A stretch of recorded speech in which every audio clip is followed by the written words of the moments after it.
Welcome to our podcast. I'm Jeff Pelletier. The purpose of our podcast is a simple question. Why is Israel important? Over the next many episodes, my partner Neil Johnson and I will seek to answer this question. There are just barely over 14 million descendants of Abraham, Isaac, and Jacob in the world today, and about 5.5 million of them live in Israel. The rest are scattered across and among the nations. For the sake of our podcast, Israel is both a country and a people. Welcome back. Jeff Pelletier and Neil Johnson here again to ask the question, Israel, why is the Middle East important? The program is the journey of helping you and us to answer that question. It's a journey because from where we're at this point, this is our 9th episode, we don't have the end in sight yet. A big part of our journey is focused on the 5 key figures in the biblical story that we've identified: Adam, Noah, Abram, Moses, and Jesus. We're in the middle of the Abraham segment now, and we'll be getting into that in a minute, but so far in our journey, we've learned some things that are quite important. And of these important things we've learned is that God, the God of the universe, really does have a plan. And he's working his plan. We've also learned that God is in the covenant business with us. He gave Adam and Eve the covenant of marriage. He made a covenant with Adam and Eve in the garden about their life there, which they violated. He made a covenant with Noah, and he also makes a covenant with the people of the whole world after the great flood as a sign of that covenant. And he made a covenant with Abraham. It is this covenant that we'll be discussing today. I recommend you going to your favorite podcast resource to begin with Genesis 1 in episode 1 and listen to the first 8 episodes to get the fullness of where we are. In Israel, why is the Middle East important? That's Israel, why is the Middle East important? Now, we're studying Abraham, and we're studying Abraham in the Scriptures, and the Scriptures are divided in Judaism into parshot. And we have identified also that God is testing Abraham. Now, these are not exams, they're not examinations, they're situations that God places Abraham in, and they're there to teach and develop him. The first test that God gave Abraham was to go without knowing. Just go. And Abraham went. Now here's the outline that we have for the current series on Abraham. We have 3 parshots. We have Lech Lecha, which is go. We have how do I say that, Neil? Va'ira, which he appeared. And then we have Hi Sarah. The life of Sarah. The life of Sarah. And then we have, and this is all posted on our Facebook page, we have the 10 trials of Abraham. And some of these trials have already happened. So let's turn our attention to chapter 15 in Genesis, and I'm going to read this passage, which is part of a parshot in Judaism, and then we're going to talk about what happens here, because this is not part of the trials or the tests. This is just something that God does right in the middle of this incredible situation Abraham finds himself, and what happens here is extremely important to the question of our show. Israel, why is the Middle East important? So, I'll read. After these things, the word of the Lord came to Abram in a vision, saying, Do not fear, Abram. I am a shield to you, and your reward shall be very great. Abram said, O Lord God, what will you give me, since I am childless? And the heir of my house is Eliezer of Damascus? And Abraham said, Since you have given me no offspring, one born in my house will be my heir. Then, behold, the word of the Lord came to him, saying, This man shall not be your heir, but one who will come forth from your own body, he shall be your heir. And he took them outside, that's the Lord, took them outside. Now look toward the heavens and count the stars, if you are able to count them. And he said to him, this is God again, so shall your descendants be. Then Abraham believed in the Lord, and he reckoned it to him God reckoned it to him as righteousness. And he said to him, I am the Lord who brought you out of Ur of the Chaldeans to give you this land, to possess it. And Abraham said, O Lord God, how may I know that I will possess it, meaning the land? God said to Abram, bring me a 3-year-old heifer, a 3-year-old female goat, a 3-year-old ram, and a turtle dove, and a young pigeon. Then Abraham brought all these things to God, cut them in two, and laid each half opposite the other. But he did not cut the birds. The birds of prey came down upon the carcasses, and Abram drove them away. Now when the sun was going down, a deep sleep fell upon Abram, and behold, terror and great darkness fell upon him. God said to Abram, know for certain that your descendants will be strangers in a land that is not theirs, where they will be enslaved and oppressed 400 years. But I will also judge that nation whom they will serve, and afterward they will come out with many possessions. As for you, you shall go to your fathers in peace and be buried at an old age. Then in the 4th generation they will return here, for the iniquity of the Amorite is not yet complete. It came about when the sun had set that it was very dark, and behold, there appeared a smoking oven and a flaming torch, which passed between the pieces of the sacrifice. On that day the Lord made a covenant with Abram, saying, to your descendants I have given this land, from the river of Egypt as far as the great river, the river Euphrates. So that's the passage we're going to talk about today, because we are trying to answer the question, Israel, why is the Middle East important? And Abraham is one of the 5 key people in this discussion. Neil, God is revealing himself to Abram over time, and he's proving his faith through trials, and God is giving Abram work to do for him, and it appears to be strengthening Abram's faith to do these things for God. Right. Well, I think that that was the whole purpose of Moshe recording the life of Abraham, for us, so that we could see how, in fact, that while he did have his missteps, perhaps, from time to time, he also, in the summation of his life, he was very much a man of faith and an overcomer. And so that is for us to look at as an example. So let's look at chapter 15. Yeah. Okay, so the very first thing that caught my attention is the very first 3 words of verse 1. Okay, that's a great place to start. Yeah, I mean, after these things. Right. What is he talking about? What things? Yeah, and after, meaning how long after and when. So the Bible, like we always say, is always not that clear. It didn't say 2 weeks or 24 hours or immediately thereafter. It just says after.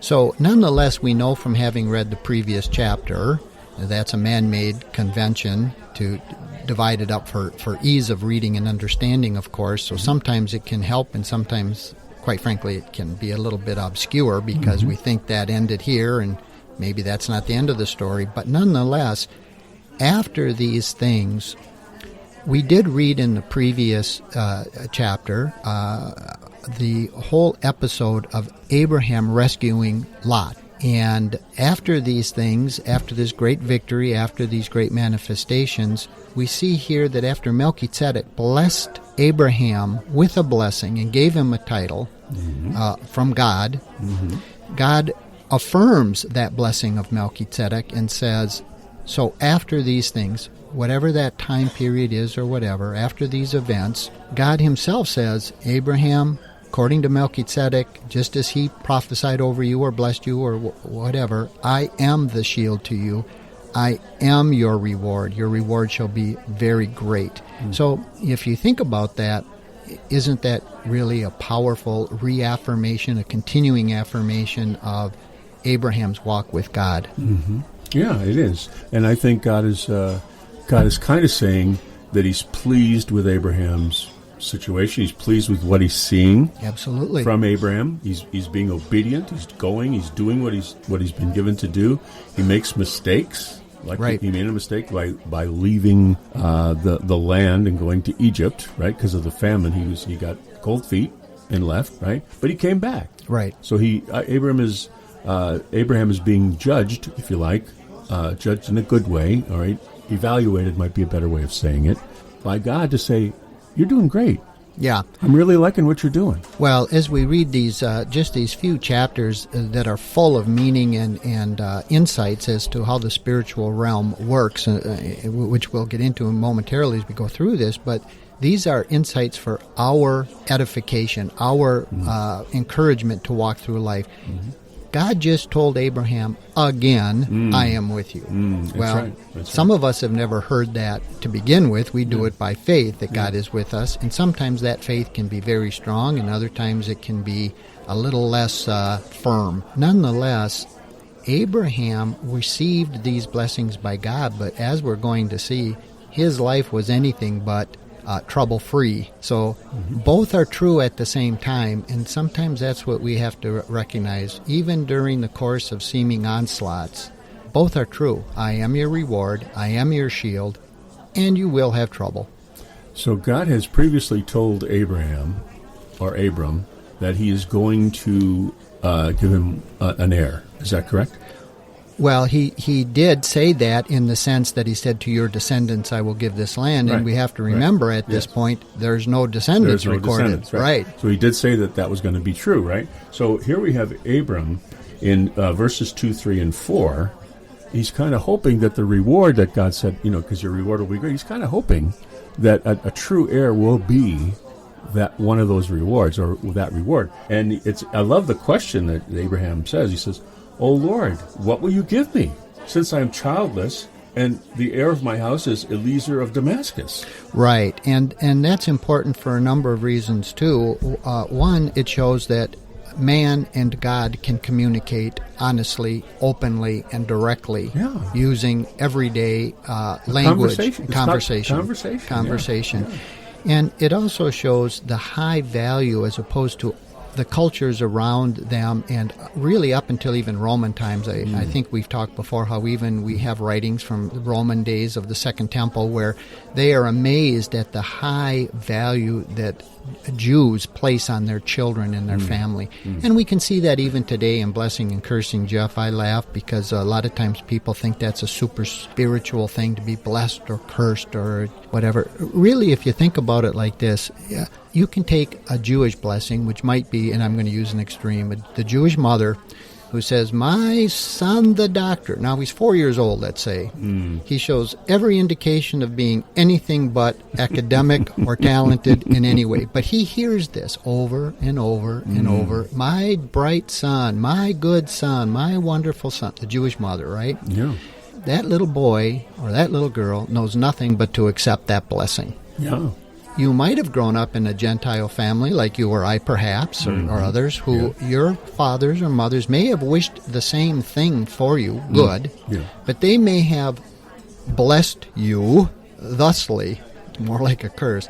"You'll never amount to anything. You're going to be a bum. I hope you don't get thrown in prison. Don't think I'm going to bail you out when that happens." Right? Well, what they wanted was good, but they didn't understand the concept of blessing and cursing. Or the power of it. Yeah. So here we see a lot of those hints, and that's what the Bible is. It gives us hints. And this fellow, this Eliezer of Damascus, is also very interesting as well, because Damascus is front and center in the news today, and this chapter ends mentioning a number of people that we'll get to. But in our last chapter, we saw, again, pictures, types, innuendos, hints, because this is an unfolding revelation of God. Even in our day, it's not done yet. It's being unfolded. Yeah. But Damascus figuring prominently in these verses of conquest and blessing and land ownership. And today, by our 20th century map, Syria owns, or Damascus is in, a land artificially carved out during the French mandate of Syria. But biblically, Abraham walked that land. Right. Syria's always been there. Right. Yeah. So. And Damascus has always been its capital, right? Has been its capital, but at one point that city was there, but we didn't have these artificial borders, and it was part of the Davidic kingdom. and is definitely within the realm of what God promises Abraham. So a lot of shaking and moving is coming in our day. Yes, exactly right. So Abram continues, all right, in this passage, and he says to the Lord, "Since you have given me no offspring, one born in my house is my heir." And then the word of the Lord came to him, saying, "That guy is not your heir, but one who will come forth from your own body shall be your heir." Right. Right? And then he takes him outside, and he shows him even more about his reward, right? And by the way, it's interesting that his reward is not money, right? It's not material possessions, right? It's an impact on the world. Right. That's his reward. Right. Yeah. And he says, look up into the heavens, count the stars if you're able, because you can't. That's his point, right? You can't count them. And he said, so shall your descendants be. Correct. Wow. Right, exactly. So many things are going on in just, like we say, these verses. First of all, Abraham said, "What can you give me? You've already blessed me with wealth and riches. Mm-hmm. That was enough for me." Mm-hmm. And again, going back to the Jewish value placed on children, I have no offspring. Well, why would he even suggest that his servant, who is very faithful to him and actually goes and gets his son Isaac's wife, Rebekah, coming up? He's a very good man, Eliezer of Damascus, right? Mm-hmm. But why didn't Abraham, who we just saw risked his own life, Lord knows what kind of bloodshed we can only imagine. Yeah. Why didn't he say, "Oh, thank you, God, I will happily pass my goods on to Lot," for instance, or something? Yes. Didn't even bring up Lot, and we can surmise why that might be. But then the Lord does say to him, as you read, about one coming from your own body. But we're going to see that creates some problems too. Well, hold on there. Don't right? No, don't. Yeah, we don't want to go too fast. No, but that's all he tells him. Is, Yeah. This one, Eliezer, will not be your heir. And he does show them the stars, and so shall your descendants be. And we've talked about that before, too. Who are these descendants? Yeah. And then we have the famous line that Paul uses. Right. Right? And he says, Abraham believed in the Lord, or believed God, and he reckoned it, God did, reckoned it, or interpreted it as righteousness. Yes. And righteousness is the following through, or the obeying. It's not just obeying, it's obeying with faith, right? It's obeying with faith. And so Abraham believed. He didn't just do it. He says, God sensed that Abraham was taking it in and accepting it as true, and that was credited to Abraham as righteousness. So God said to him, "I am the Lord who brought you out of Ur of the Chaldeans to give you this land and to possess it." Right. To give you this land. But again, going slowly and really, really listening to what it's saying here. And he said to Abram, "Bring me 3 deer." And he asks him for animals: a 3-year-old heifer, a 3-year-old female goat, a 3-year-old ram, a turtle dove, and a young pigeon. What's the significance of those? Well, as this is where he's going to show by a physical act that is toward Abraham to affirm his promise. So he brings him these sacrifices, if you will, that seemingly, according to people who study this and have made expositions on this, the significance is this was a common way of ratifying a covenant between two parties. Now, in this case, God gave his word, but he's also going farther now. So he reaffirmed his word here about, "You shall possess it. This shall be for you and your descendants." Yep. So he's been told this before. Abraham has this down. He gets it. He just hasn't seen the manifestation of it.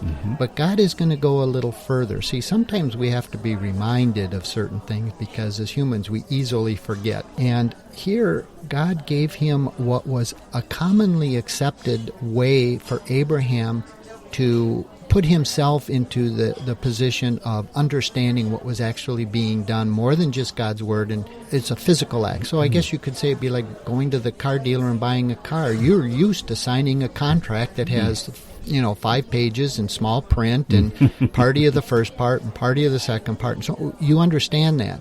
So if God comes to you and unrolls a scroll and says, sign here if you agree to be blessed by me, right?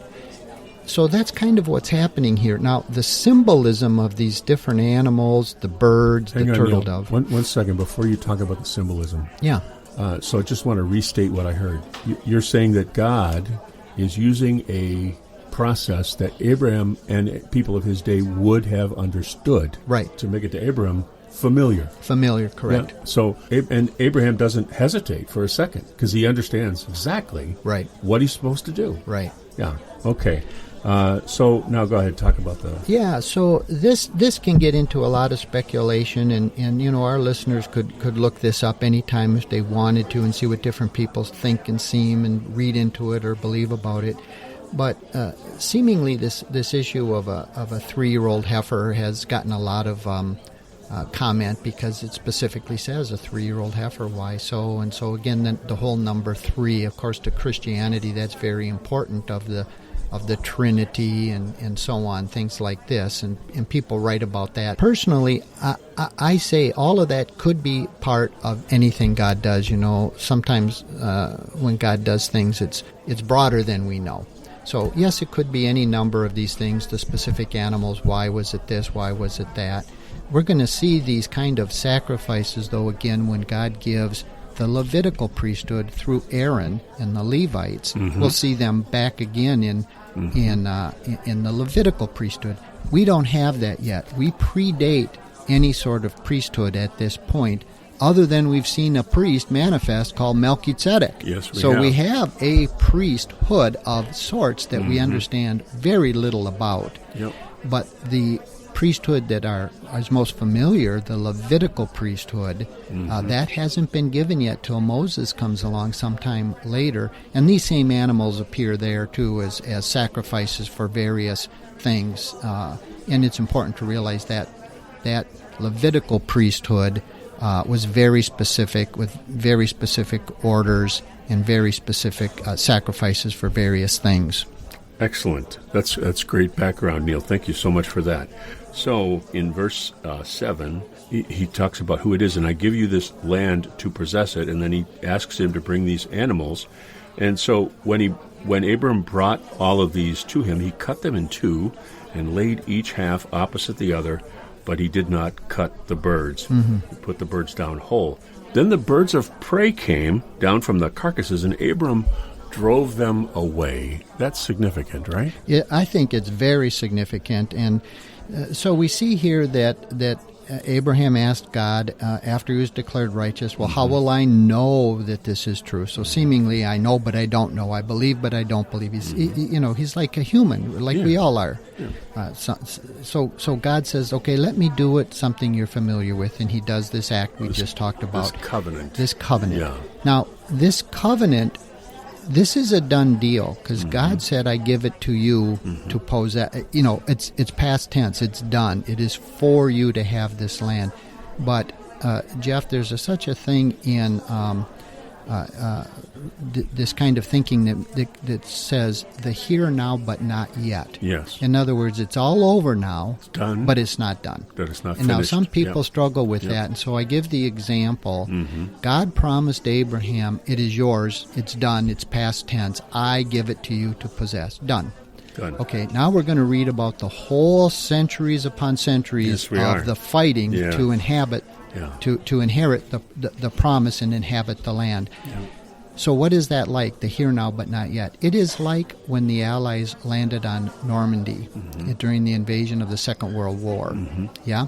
So at that point, once they got a foothold and once they landed, that is the Allies, could basically breathe a sigh of relief and say to themselves, it is all but over. It's here now. Yep. But guess when all the really nasty, horrible fighting occurred? Yes, exactly right. So it's the here now. Yes. We landed. They didn't keep us off. We got a foothold. It's over. It's the beginning of the end, as it were. And the Germans knew it. And the Germans knew it, and with the vicious fighting, almost repelled them. But that's a whole nother topic. But nonetheless, that's what we have here. It's yours. Okay, how will I know I will possess it? So first he's righteous, now he seemingly doubts. Then God says, let me do something you're familiar with. And then he lays it out. But now what's going on, Jeff? The birds of prey come on the carcasses, and Abraham, he drove them away. This is significant for a number of things. First of all, Abraham drives them away, not God. Okay, but what are the birds of prey? Well, we can read in scriptures later, different scriptures throughout the Bible, Old and New Testament, where they are identified with demonic spirits. So what we have here is, whether it was natural birds of prey or demonic that manifested, something came to nullify the covenant. In other words, God laid out the pieces, but these birds of prey came to take them away. Steal, kill, and destroy. To steal, kill, and destroy. Yes, and we see that with Jesus when he talks about the birds will come and take what's been sown and so on. So these birds of prey are synonymous with demonic opposition to what God's doing, and it's significant that God did not drive them away, but Abraham drove them away.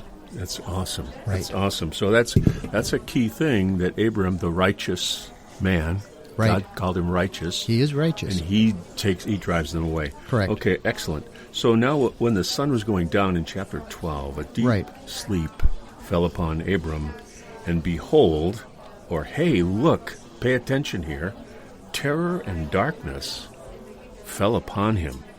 Wow. Right. So this is after he drove those birds of prey away.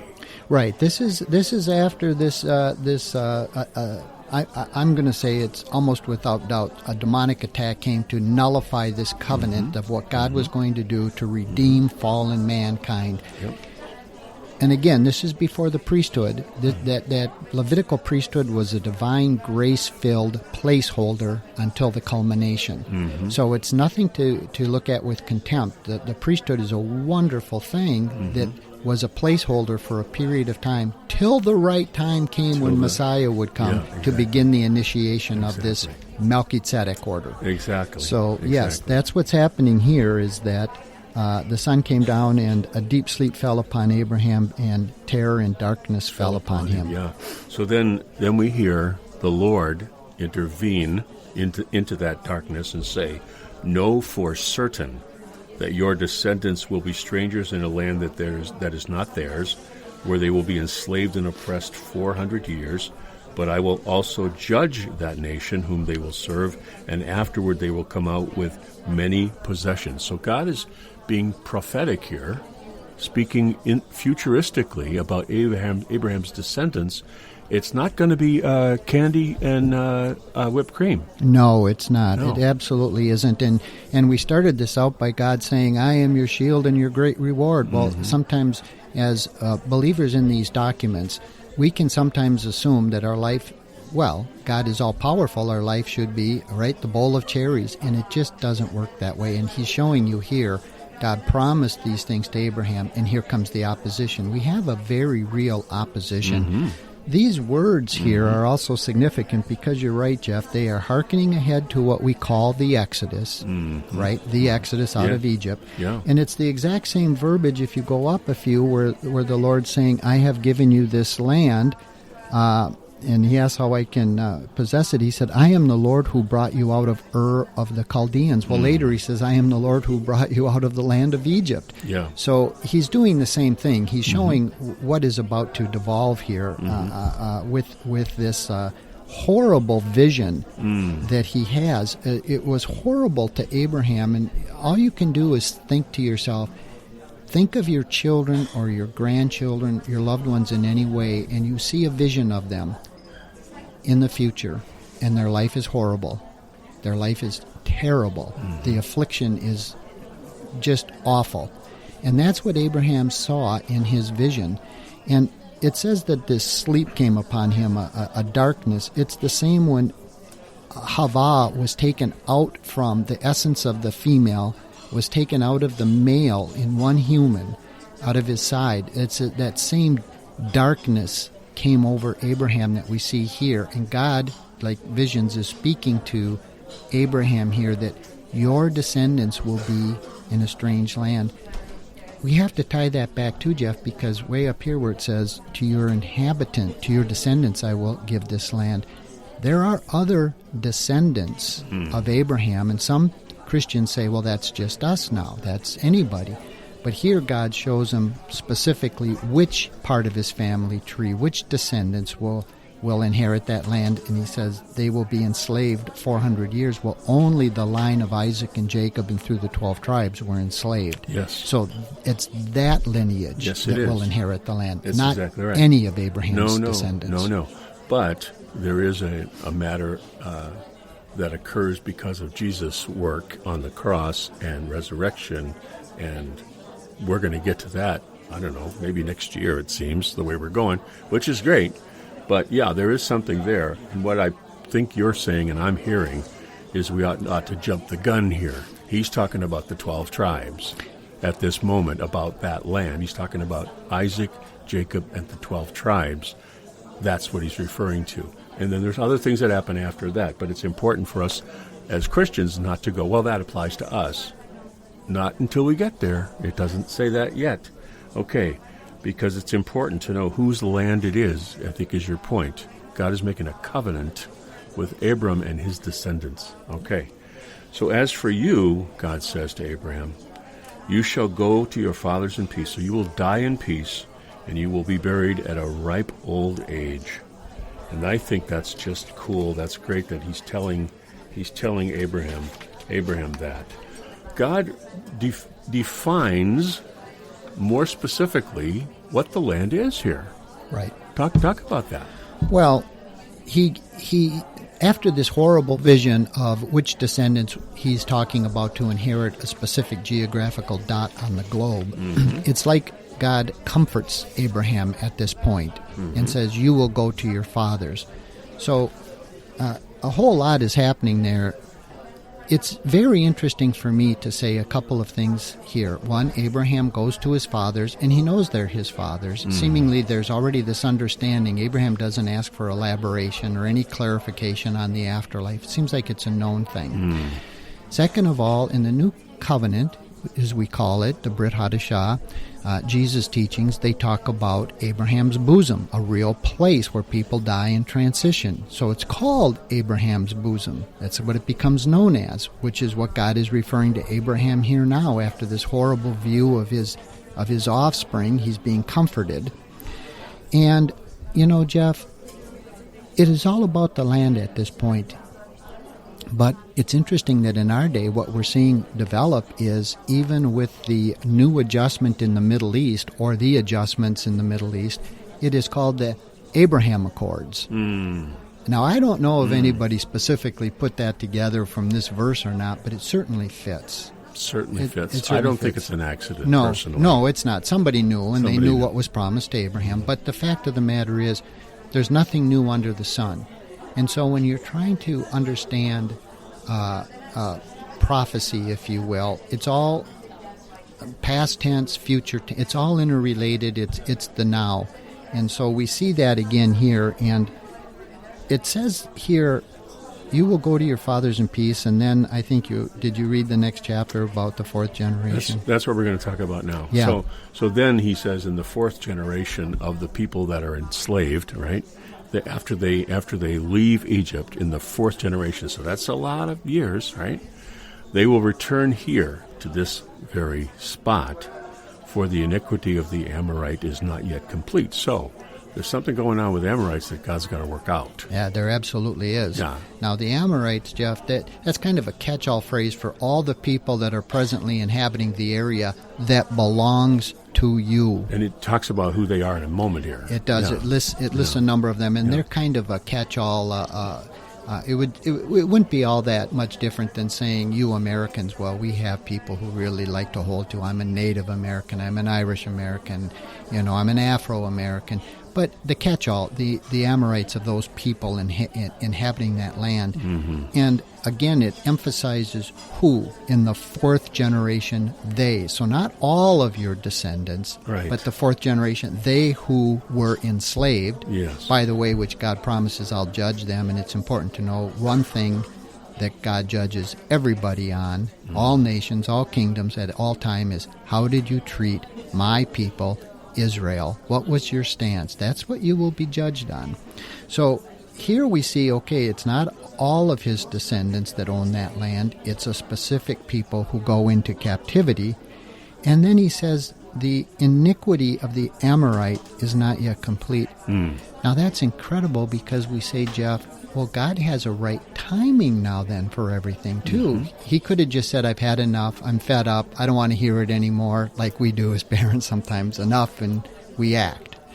It also speaks to what you said before about already but not yet. The already but not So yet. there's stuff that has to happen here. Right. Right? For this to be complete. Right. Okay? So it talks about a smoking oven and a flaming torch that passes between the pieces of the covenant. Right. Anything about that? Well, it's very mysterious, isn't it? It is. Something had to occur Yeah. that, at least as it's recorded by Moshe, and we don't know what his sources actually were, or God just repeating it to him. But this is how he lays it down, and what it's telling you is it just isn't ephemeral, vaporous. You can't get it. There was actually a tangible, identifiable manifestation that God said, and here I am applying this covenant. So you can read into that whatever you think you can find, and so you should. What was that? What was the smoking oven and a flaming torch? Yeah. It could be a number of things. We know there was a flaming torch that kicked Adam and Eve and kept them from going back into the garden and so on. There's all kinds of symbolism you could get. But the fact that you should take away from this is that when God says something, he also showed tangibly that I will also do. He did that throughout this entire passage. Correct. He said it and then he showed it. Correct. He did it. So to me, the flaming torch and the smoking oven, to me, are a sign to Abram that he would understand. Remember, God is using a covenant process that Abram would understand. Right. So he's using this process, whatever it is, for and Abraham is knowing now God is really sealing the deal here. He really does mean this. And the evidence for that is verse 18. On that day, the Lord made a covenant with Abram, saying, to your descendants, I have given this land. Right. From the river of Egypt as far as the great river, the river Euphrates. And that's the new borders that we have. This is a new understanding of exactly that, the size of the land that God gave Israel through Abraham. So it's an interesting thing here. No backseas on this covenant. No backseas, right? Right. This doesn't expire. It didn't go backwards. Right. It never refuted, never canceled this covenant, ever. Well, God is not what we say a regifter or a go back and rescind what I've promised. Yeah. Quite the opposite. It says in the New Covenant that the gifts and calling of God are without, repentance or without doing that. In other words, you can trust what I say and give. I will not be, as we say, as schizophrenic. I'll not go back on my word. I'm consistent from beginning to end, and I have given this to you. Yeah, right. It's not really, we talk about the plain and literal. Right. This is one of those times where it's not confusing. No. You have to read into it to make it confusing. Yes, you do. Right? If you just take it for what it says, I have given this land to you and your descendants. And the very specifically identified descendants of who he's given the land to. And he's defined the land. And he's defined the river in Egypt is the Nile. Well, that would be certainly what... is there another one? There is. Okay. That some people say it can't be that. Okay. But nonetheless, others say the only river of Egypt would be the Nile. The Nile. But because we don't know, Jeff, that's the whole point. There's an unfolding yet in our day. We are in a partial new covenant, and we have to accept and realize that when the fullness comes, it will be clear. Part of that is these boundaries. In other words, here God is listing a number of people who reside in and about that land. But as we go forward, and that's significant, and they all fall under this group of the Amorites that God mentioned earlier. See, it seems like we're just coming out of the dream or the vision that Abraham heard, because he says, in the vision, in the dream, he saw this smoking oven and flaming torch, and it passed. And then it says, on that day. So seemingly you could say, on the day that he had this dream, this vision, this dark, deep abyss that he went into and saw the future, that God made a covenant with Abraham, saying, now, he already made the covenant. So God, again, just to make it clear, he reaffirms and reaffirms. Why does he do that? I think it's for our benefit, because we can be slow. I will say this, Neil, if I, excuse me, as I look at verse 14, he's talking about the land of Egypt, which is where they will be imprisoned and enslaved. Right. To give them the land from, the Nile, which is Egypt's prized possession, right? It really would be a retribution act from the Lord. I mean, I'm just saying, it fits really, really well, and with the context of the passage that we're looking at. It's very hard as you look at all of the verses, and we won't go into them though, about just what does the land of Israel comprise? Yeah. What exactly is that? And at different places, it's bigger or smaller. The Davidic kingdom, for instance, was much larger than present-day Israel. The land offered to present-day Israel in 1947 with the League of Nations included all of Jordan, because some of the tribes resided there in the conquest. So, these borders we have today are artificial, but someday God will make all things known to us, and there will be a defined geographic region again that will be, to whatever degree, Israel. But it will certainly encompass what is Israel today. But whether it's all the way to the Nile or to what they called Wadi Egypt, which is a small river, whether it's all of the Sinai, that was considered part of Egypt at different times. So what is God referring to? There are certain things we don't know in their entirety, but we do know this. Basically, that region is promised, some part of it, from the Euphrates to the sea, north to south, to something called the River Egypt, right? It belongs to the children of Isaac and Jacob and the 12 tribes, definitively. Has been given. Has been given. Done. So it's an interesting thing here, folks, and we paused here at this chapter because we wanted you to grasp, Israel, why is the Middle East important, okay? So God has a plan here. God is doing his plan. God is revealing his plan right here in this chapter, in chapter 15 in Genesis. And it's really hard. I mean, you have to be really intellectually dishonest to not accept what this says.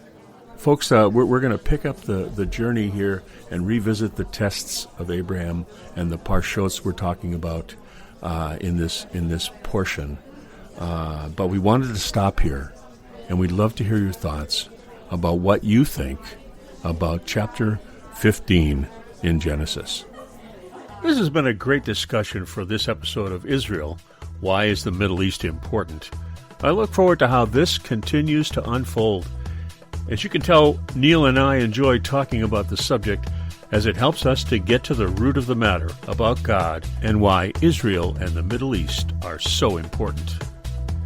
Thank you for listening to this podcast, and we would love to hear from you. Visit us at our home at Spreaker.com. Israel, why is the Middle East important? That's Spreaker.com. Israel, why is the Middle East important? And you can find us on Facebook using that same title. And you can email us at whyisthemiddleeastimportant@gmail.com. That's whyisthemiddleeastimportant@gmail.com. Love to hear from you. If you like what you hear, please invite your friends to the conversation. One thing Neil and I always say to each other is, I don't know. Because the only way we know is to not know. Once you have it all figured out, you stop learning. And that state of mind is what helps us to learn and grow. We invite you into that journey with us. From Neil Johnson and me, Jeff Pelletier, shalom, and see you next time.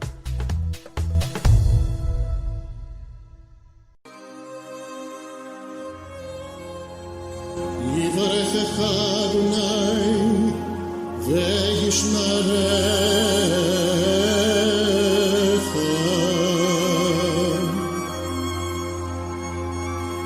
יאר אדוני פניו אליך ויחונך,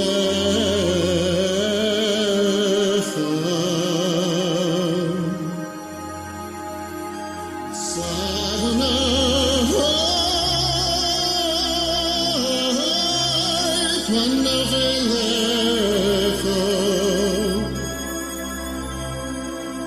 וישם לך שלום.